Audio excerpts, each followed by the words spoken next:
ஒரு நாள் 50 மாலுமிகளுடன் கடலில் சென்று கொண்டிருந்த மிகப்பெரிய கப்பல் எதிர்பாராத விதமாக கடலில் புதிதாக உருவாகிய புயலில் சிக்கிக்கொண்டது. கப்பலின் கேப்டன் மாலுமிகள் எவ்வளவோ முயற்சி செய்தும் புயலிலிருந்து தப்பிக்க முடியவில்லை. முடிவில் புயலில் சிக்கி கப்பல் உடைந்து மூழ்கியது.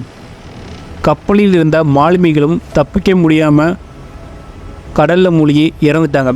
ஆனால் ஒரே ஒரு மாலுமி மட்டும் எப்படியோ தப்பித்து மனிதர்கள் யாருமே இல்லாத ஒரு பாழடைந்த தனித்தீவில் கரை ஒதுங்கினான். ஒரு சில மணி நேரத்தில் மயக்கம் தெரிந்த கண் திறந்த அவன் ஆள் இல்லாத ஒரு தனித்தீவில் தான் மாட்டிக்கிட்டோம் என்பதை நினைத்து பயந்தாம் புலம்பினான். உயிர் பிழைத்த அந்த மாலுமி தரையிலிருந்து எழுந்து நின்று வானத்தை பார்த்து கடவுளிடம் வேண்ட ஆரம்பித்தான். கடவுளே, தயவு செய்து என்ன இங்கேருந்து காப்பாற்றுங்க, எனக்கு உதவுங்க, இந்த ஆளில்லா தீவில் இருந்து என்னை எப்படியாவது காப்பாற்றுங்க, தயவு செய்து எனக்கு உதவியை அனுப்புங்க என்று வேண்டினான். 2 நாட்கள் ஆகியும் அவனுக்கு எந்த உதவியும் வரல. 2 நாளுமே கடற்கரையில் மண்ணில் படுத்து தூங்கி உதவி வருவதற்காக கடலையே பார்த்து கொண்டிருந்தான் அந்த மாலுமி. 3வது நாள் தூக்கத்திலிருந்து எழுந்தவுடன் மீண்டும் வானத்தை பார்த்து கடவுளிடம் வேண்டினான். ஆனால் எந்த உதவியும் வரவில்லை. இப்படியே 10 நாட்கள் ஆயிட்டு. கடைசியில் கடவுள்கிட்ட வேண்டுவதை கைவிட்டான். கடவுள் மேலே இருந்த நம்பிக்கையையும் இழந்துட்டான். இந்த மனித நடமாட்டமே இல்லாத தீவில் தான் நம்முடைய மீதி வாழ்க்கையை நம்ம வாழ்ந்தாகணும் போலன்னு அந்த தீவில் உள்ள மரங்களையும் புல்களையும் வச்சு ஒரு குடிசை ஒன்றை கட்டினான். அதில் தங்கி உயிர் வாழ ஆரம்பித்தான் அவன். தினமும் உணவாக தீவில் இருந்த தேங்காயையும் கடலில் இருந்த பிடிக்கிற மீனையும் சுட்டு சாப்பிட்டு வந்தான். ஒரு நாள் தீ மூட்டிட்டு உணவிற்காக கடற்கரைக்கு சென்று கடலில் இறங்கி மீனை பிடிக்க ஆரம்பித்தான். ஒரு சில மீன்களை பிடித்து கொண்டு இன்றைக்கி இரவுக்கு சாப்பாடு கிடச்சிட்டு அப்படின்னு ஒரு சந்தோஷத்தில் தன்னோட குடிசைக்கு திரும்பி வந்தான். வந்து பார்த்தா குடிசை தீப்பற்றி எரியுது. என்ன ஆயிருக்குன்னா, உணர்வுக்காக பற்ற வச்ச தீ அந்த காற்றுல அந்த குடிசை மேலே பட்டு எரிய ஆரம்பிச்சிருக்கு. அவனுக்குன்னு இருந்த ஒரே ஒரு குடிசையும் அவன் கண்ணு முன்னையே பற்றி எரிஞ்சுது. இதை பார்த்த அவன் ரொம்பவுமே கதறி அழுதுதான். மிகவும் வருத்தமடைஞ்சான். கோபத்தில் அவன் கடவுளை திட்ட ஆரம்பித்தான். கடவுளே, நான் உன்னிடம் ஒரு உதவியை அனுப்ப சொன்னேன், ஆனால் நீ என் வேண்டுதலை கேட்கல. சரி, இனிமே உன்னை நம்பினா வேலைக்கு ஆகாதுன்னு நான் வாழ நானே கஷ்டப்பட்டு இங்கே ஒரு குடிசை கட்டினேன். அதையும் நீ தீயில எரிச்சிட்ட. நீ ரொம்பவே கொடூரமானவன், மோசமானவன் அப்படின்னு கடவுளை பார்த்து திட்டுனா மாலுமி. இரவு முழுவதும் கடற்கரையிலே படுத்துட்டு வானத்தை பார்த்து கடவுளை திட்டிக்கிட்டே இருந்தான் மாலுமி. அப்படியே சோகத்தில் தூங்கவும் செஞ்சிட்டான். மறுநாள் காலையில் ஒரு பலத்த சத்தம் மாலுமி காதில் விழுந்தது.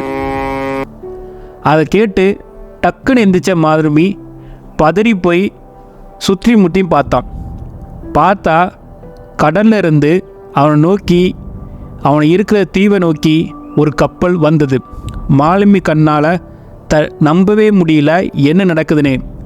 கடைசியில் தன்னை காப்பாற்ற ஆளுங்க வந்துட்டாங்க அப்படிங்கிற நினச்சி ரொம்பவே சந்தோஷப்பட்டான். சந்தோஷத்தில் அவனுக்கு ஆனந்த கண்ணீரே வந்துட்டு மாலுமி கப்பலில் ஏறி பயணம் செய்ய தொடங்கினான். கப்பலில் ஏறின ஒரு சில நிமிடத்தில் கேப்டனை பார்த்த மாலுமி கேப்டன் கிட்ட கேட்டான், இங்கே ஒரு தனித்தீவில் மாட்டிகிட்டு இருப்பது உங்களுக்கு எப்படி தெரியும்னு மாலுமி கேப்டனை பார்த்து கேட்டார். உடனே கேப்டன், நேற்று இரவு நீங்கள் அனுப்புனீங்களா அந்த நெருப்பு சிக்னல், அதை வச்சு தான் நடுக்கடலில் இருந்த நாங்கள் உங்களை பார்த்தோம். அதை பார்த்து தான் அந்த தீவில் யாரோ இருக்காங்க போல அப்படின்னு நினச்சி நெருப்பு சிக்னல் வந்த திசையை நோக்கி வந்தோம்னு சொன்னார் கேப்டன். உடனே மாலுமி, சிக்னலா, நான் ஒன்றும் கொடுக்கலையேன்னு சொன்னார். உடனே கேப்டன், அட உண்மையாதாங்க, நெருப்போட வெளிச்சத்தை பார்த்து தான் வந்தோம், இங்கே ஒரு தீவு இருக்குன்னு எங்களுக்கு தெரிஞ்சுது. அப்போ தான் மாலுமிக்கு புரிய ஆரம்பிச்சிது, இரவில் தீப்பிடித்து எரிஞ்ச குடிசையை பார்த்து தான் இவங்க நம்மளை காப்பாற்ற வந்திருக்காங்கன்னு. நம்ம குடிசையை எரிச்சதுக்காக கடவுளை திட்டோம். ஆனால் கடவுள் குடிசையை எரித்து நம்மளை அந்த தீவிலிருந்து காப்பாற்றி இருக்காருன்னு அப்போ தான் அந்த மாலுமிக்கு புரிஞ்சுது. நமக்காக நம்ம போடுற திட்டத்தை விட கடவுள் நமக்காக போடுகிற திட்டம் பெரியது என்பது புரிஞ்சுக்கிட்ட மாலுமி கடவுளுக்கு தன்னுடைய நன்றியை சொல்ல ஆரம்பித்தார்.